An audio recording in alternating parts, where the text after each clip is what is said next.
Então vamos lá.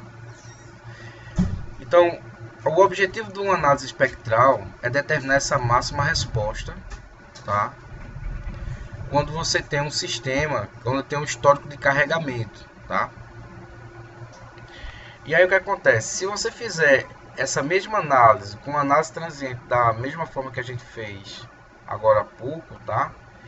Eu vou ter um problema que é aquilo que eu já falei para vocês, né? Vai ser muito oneroso, tá? E aí eu tenho dois tipos, né? Eu tenho um histórico de carregamento que ele pode estar se alterando a cada evento, certo? Então a cada evento ele está alterando. Então veja a diferença, né? Antes a gente tinha, por exemplo, um sinal senoidal bem comportadinho, tá?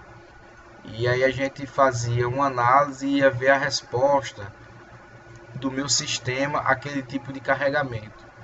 Só que acontece que para muitos casos da engenharia, os sinais eles não são assim bem comportados, né? Então eu tenho uns sinais muito loucos aqui e eu preciso tratar isso de forma que eu possa calcular a máxima resposta dado um sinal desse tipo aqui, tá? Então a gente divide, né, em dois tipos de análise espectrais, tá? Se eu tiver sempre o mesmo evento, eu chamo de análise espectral determinística. Então a gente vai fazer um tutorialzinho de uma ponte para falar sobre a análise espectral determinística. E quando esse histórico de carregamento ele fica se alterando, eu tenho análise espectral probabilística, tá? Ou análise de vibração aleatória ou vibração randômica, tá? E aí eu preciso, por ser probabilístico, eu preciso fazer uns tratamentos estatísticos aqui, mas nada demais, tá? Para poder fazer a avaliação da minha simulação. E aí uma pergunta natural que a gente faz é em que momento você vai aplicar cada uma dessas análises espectrais, tá? Seja a determinística, seja a aleatória, tá? Então aqui a gente vai começar com a análise espectral determinística, tá? E aí alguns exemplos de carregamentos, né? Terremotos, isso aqui foi um terremoto que teve lá no Chile, tá?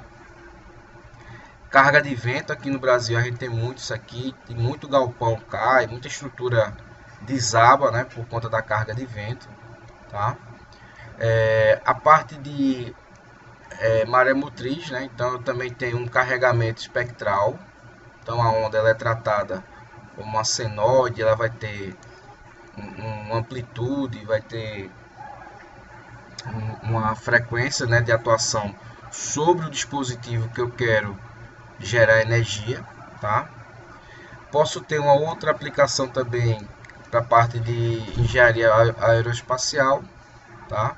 E também vibração de motores e foguetes. Então eu posso ter um espectro que ele tem esse formato, lembrando que o espectro ele pode ser de deslocamento, velocidade e de aceleração, tá? E depois eu vou mostrar umas formulazinhas bestas aqui, só para mostrar como você pode sair do deslocamento para aceleração e vice-versa, tá? Então, o histórico do carregamento ele é dado por essas funções aqui, tá?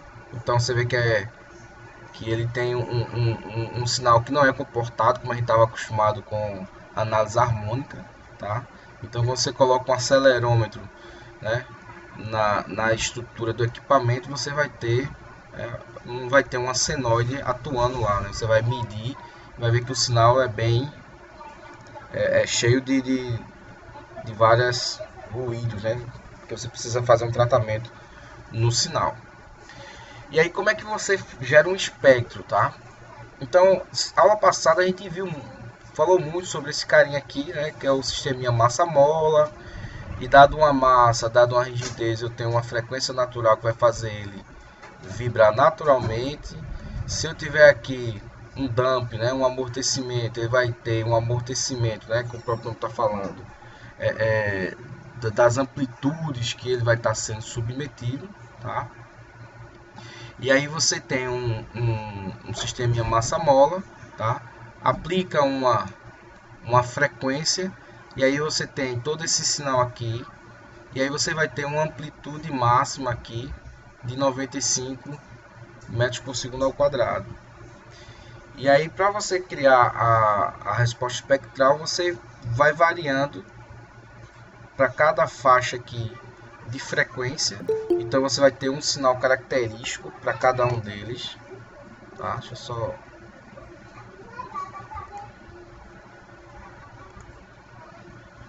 Então você vai ter aqui um sinal, um espectro para cada frequência. Tá? Veja que cada um desses sinais são diferentes. E depois você vai plotando exatamente esses pontos de amplitude máxima. E aí eu vou conhecer o meu espectro, né, que é um espectro de aceleração que eu estou montando, tá? E por que a gente está falando sobre isso? Porque a gente vai pegar dados, né, dados espectrais de uma região que tem terremoto, e aí a gente vai colocar dentro do ANSYS e fazer a análise de uma estrutura sendo submetida a esse espectro, né, de vibração, onde eu tenho um espectro que foi medido, né, por um sismógrafo, né, a gente chama de sismógrafo, né, o equipamento que mede os sismos, né. E aí, claro, tem várias ferramentas, né, aqui eu coloquei um MATLAB, né, onde você pode fazer um tratamento gigantesco de sinais, tá? Porque obviamente quando você tem sinais, você tem vários ruídos e você tem que fazer determinados filtros, né? Aqui é um exemplo de uma carga sísmica, né? O histórico dela. E a estratégia é você separar por faixas de frequências. E aí, obviamente, cada frequência dessa ela tem um formato. E aí eu vou gerando aqui, ó, vou plotando cada ponto de máxima amplitude para cada frequência analisada. E aí, obviamente, elas vão gerar um gráfico que vai ser o meu espectro relativo a esse sinal aqui. E aí é esse espectro que eu coloco no ANSYS. Esse outro gráfico aqui só está mostrando a alteração desse espectro também de acordo com a variação do meu amortecimento. Porque quando eu estou trabalhando aqui com esse cara, esse sinal aqui é para um determinado tipo de amortecimento. Se eu faço algum tipo de alteração na estrutura a ponto do amortecimento ser alterado, eu vou precisar, obviamente, né, observar esse fator aqui, tá? Aqui é só mostrando o mesmo sistema massa-móvel para a mesma frequência, só que com amortecimentos distintos, né? E fica bem claro quando você tem aqui um amortecimento maior, como a amplitude aqui de aceleração ela é atenuada por conta do amortecimento, tá? Então aqui é mais para a gente entender o que acontece com esses sinais que a gente está fazendo a leitura. Obviamente, ferramentas como MATLAB, o próprio Python, né, já tem biblioteca, você consegue fazer filtros, né, nos sinais, tá? Aqui eu coloquei algumas formulazinhas para você fazer a conversão do espectro, né, para deslocamento, velocidade e aceleração. Então são formulinhas que você pode usar aqui só para mudar o teu espectro, porque de repente você pode receber um espectro com deslocamento, e aí se você quiser você pode alterar ele para aceleração, que é o que a gente vai usar aqui hoje, um espectro de resposta em aceleração, tá? Outra coisa também que eu acho legal observar esse tipo de gráfico aqui, é que você observa que à medida que eu vou aumentando aqui a frequência, eu chego num ponto de máximo aqui, né, para cada uma daquelas frequências, e observe que chega um momento que em altas frequências o meu sinal ele tem uma atenuação, tá? Então eu tenho aqui altas frequências, tá? E aqui eu tenho baixas frequências, tá? Então esse fenômeno aqui também, por exemplo, quando eu tenho altas frequências, eu começo a considerar o meu corpo como se ele fosse um corpo rígido, por conta que a frequência está tão alta que eu não gero deformações. Quando eu estou com baixas frequências, tá, trabalhando com baixas frequências, eu tenho uma região que a gente chama de região que apresenta deformações, tá? Então por isso que quando a gente faz o projeto, a gente tende, né, a tentar ficar fora o máximo desse tipo de ponto aqui, obviamente, né, para você não ter as máximas amplitudes, e dependendo da combinação com a frequência natural, você vai chegar a uma ressonância que a gente já sabe que é catastrófica, né? Existem dois tipos de análise que você pode ter, né, na análise espectral. Você pode ter o single point, tá?